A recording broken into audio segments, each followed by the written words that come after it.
Hi friends, welcome to Healthy Cooking Channel. இந்த வீடியோல நம்ம இன்னைக்கு சுவையான காளான் வறுவல் ரொம்ப சிம்பிளா டேஸ்டியா எப்படி செய்யலாம்னு பார்க்கலாம். சூடான சாதம் சப்பாத்தி ரோல்குள்ள வச்சு சர்வ் பண்ணலாம். தோசைக்கு பெர்ஃபெக்ட்டான காம்பினேஷன். வாங்க எப்படி செய்யலாம்னு பார்க்கலாம். எந்த பாத்திரத்துல செய்ய போறோமோ அதுல 2 டேபிள்ஸ்பூன் அளவுக்கு எண்ணெய் விட்டுக்கோங்க. எண்ணெய் சூடானதுக்கு அப்புறமா 1/4 டீஸ்பூன் கடுகு, 3 பச்சை மிளகாய், கூடவே 2 கொத்து கருவேப்பிலை. இது கொஞ்சம் வதங்கி வந்ததுக்கு அப்புறமா வெங்காயம், சின்ன வெங்காயம் பொடியா நறுக்கி சேர்த்திருக்கேன். சின்ன வெங்காயம் இல்லை அப்படின்னா பெரிய வெங்காயம் கூட சேர்த்துக்கோங்க. நல்லா ஒரு 1/4 கிலோ அளவுக்கு வெங்காயம் சேர்த்திருக்கேன். வெங்காயம் நிறைய சேர்த்தோம் அப்படின்னா டேஸ்ட் நல்லா இருக்கும்.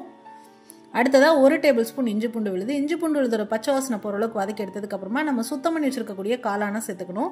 நான் ஒரு பாக்கெட் காளான் நல்லா சுத்தம் பண்ணி நீல வாக்கில் கட் பண்ணி சேர்த்திருக்கேன்.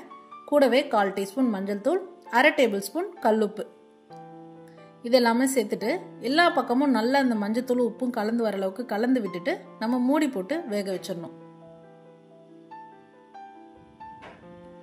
இப்ப காளான் வேகும் போதே பாத்தீங்கன்னா வெந்து தண்ணி விட ஆரம்பிக்கும். பாருங்க, 5 நிமிஷத்துல நான் உங்களுக்கு திறந்து காமிக்கிறேன். இன்னும் நல்லா வேகும், நல்ல தண்ணி நிறைய வர ஆரம்பிக்கும்.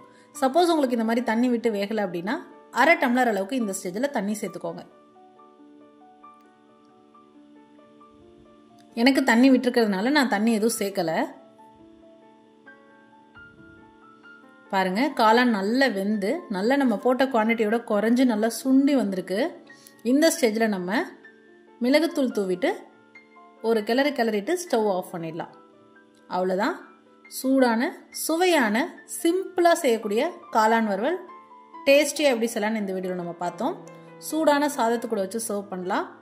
இல்லைனா சப்பாத்தி ரோல் செஞ்சு குழந்தைங்களுக்கு கொடுக்கலாம், பெரியவங்களும் சாப்பிடலாம். டேஸ்ட் சூப்பராக இருக்கும். ட்ரை பண்ணி பார்த்துட்டு உங்களோட கமெண்ட் மறக்காமல் சொல்லுங்கள் ஃப்ரெண்ட்ஸ். இது போன்ற ஹெல்தி ரெசிபீஸ்க்கு மறக்காமல் ஹெல்தி குக்கிங் சேனலை சப்ஸ்கிரைப் பண்ணுங்கள். இந்த வீடியோ உங்களுக்கு பிடிச்சிருந்தா லைக் பண்ணுங்கள், ஷேர் பண்ணுங்கள், கமெண்ட் பண்ணுங்கள். தேங்க்ஸ் ஃபார் வாட்சிங்.